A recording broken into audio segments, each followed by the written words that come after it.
Hello বন্ধুরা, কেমন আছো সবাই? আজ দুপুরবেলা বাইরে খুব রোদ আর প্রচণ্ড গরম ছিল। তো আজকের ব্লগে তোমাদের দেখাবো দুপুর থেকে রাত পর্যন্ত আমার পুরো দিনের কাজ। এখন আমি খাবার খেয়ে নেবো। তো বন্ধুরা দেখো, আমি পুরো থালা সাজিয়ে বসে গেছি খাবার খেতে। এর মধ্যে ভাত আছে, পেঁয়াজ আছে, তারপরে ডাল, মাছের মুড়ো, আলু, পটলের তরকারি। খাবার খেয়ে নিয়ে আমি একটু চলে যাব মাদের সাথে বসতে, সবার সাথে বসে একটু রাখি বানাচ্ছে ওরা সবাই।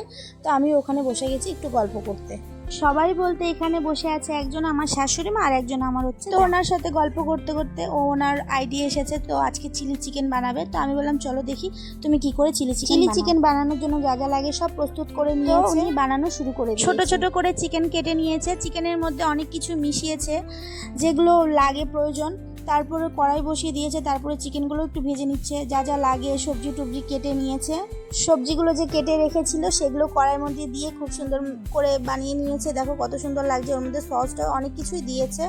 তো তারপরে ঝটপট করে চিকেনগুলোও দিয়ে দিয়েছে। তারপর দেখো বন্ধুরা কত সুন্দর দেখতে লাগছে, হয়ে গেছে। তারপরে তো দেখে লোভ সামলানো গেল না। তারপরে আমি বললাম আমি একটা বাটিতে দিয়ে দাও আমাকেও। তো আমিও খেয়ে দেখলাম, খেয়ে তো দেখছি খুব টেস্টি হয়েছে, খুব ভালো লাগছে। খেয়ে নেওয়ার পরে আমিও ঘরে চলে আসলাম। ঘরে গিয়ে দেখলাম মেয়ে কাঁদছে, তো বলছে আমি ঘুমোবো। তোকে বলছি চল তোকে ঘুম পাড়িয়ে দিই। তো নিজের বালিশ টালিশ নিয়ে পুরো শোয়ার জন্য প্রস্তুতি নিয়ে নিয়েছে, যে বলছে মাম্মা এবার আমাকে মেয়েকে আমার ঘুম পাড়িয়ে তো আমিও একটু রেস্ট নিয়ে নিলাম। তো আমি বললাম আমিও একটু শুয়ে নিই। তারপরে বিকালবেলা উঠে বিকালবেলা চলে গেলাম একটু বাইরে গিয়ে দেখছি প্রচুর সুন্দর হাওয়া দিচ্ছে। তো পাশের বাড়ির কাকির গাছে খুব ফুল ফুটেছে, তো ওনার গাছে লাউ হয়েছে, ছোট ছোট লাউ। দেখো বন্ধুরা কত সুন্দর লাউ। তারপরে আমাদের বাড়ির পাশে একটা মাঠ আছে, বিরাট বড় মাঠ, সেখানে বাচ্চারা খেলাধুলা করছে। রোজ বিকাল হলেই ওরা খেলাধুলা করে ওখানে।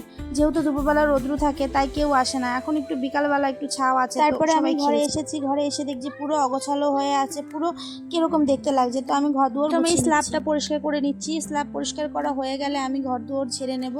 ঘর দুয়ার ঝেড়ে নিলে তারপরে আমি বাসনগুলো বের করে দেবো। বাসনগুলো বের করে নিয়ে আমি বাসন মেজে নেব। বাসন টাসন মেজে হয়ে গেলে ঘর দুয়ারগুলো গুছিয়ে নিয়েছি।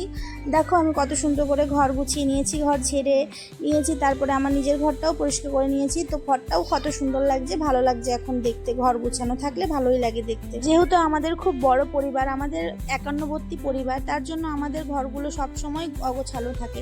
তার মধ্যে আমাদের অনেক বাচ্চা আছে, 4টে বাচ্চা আছে, তারা তো সবসময় খেলাধুলো করে, দুষ্টুমি করে। তো সবসময় বিকেলে আমি সব কাপড়গুলো উঠিয়ে নিচ্ছি, কারণ সন্ধ্যা হয়ে এসছে। এবার কাপড় উঠিয়ে নিয়েছি। তারপরে ঘরে গিয়ে আমি আটা চেলে নিচ্ছি। বন্ধুরা এই দেখো আমি রুটিও বানিয়ে নিচ্ছি। আমার রুটি বানানো হয়ে গেলে তারপরে খাবারও দিয়ে দেবো সবাইকে, নিজেও খেয়ে নেব। রাতের বেলা তো একটাই রেসিপি হবে, রাত্রেবেলা হবে রুটি আর আলু পটলের তরকারি হবে, কারণ রাত যেহেতু, তাই হালকা খাওয়ার। তো বন্ধুরা আজকের মতো এইটুকুই। দুপুর থেকে রাত পর্যন্ত আমার দিনটা তোমাদের সঙ্গে শেয়ার করলাম। এখন একটু খেয়ে রেস্ট নেব। তোমাদের ভিডিওটা কেমন লাগলো অবশ্যই কমেন্টে জানাবে। ভিডিওটা ভালো লাগলে একটা লাইক করে দিও আর চ্যানেলটা সাবস্ক্রাইব করতে ভুলো না। আবার দেখা হবে নতুন একটা ভিডিওতে। সবাই ভালো থাকো।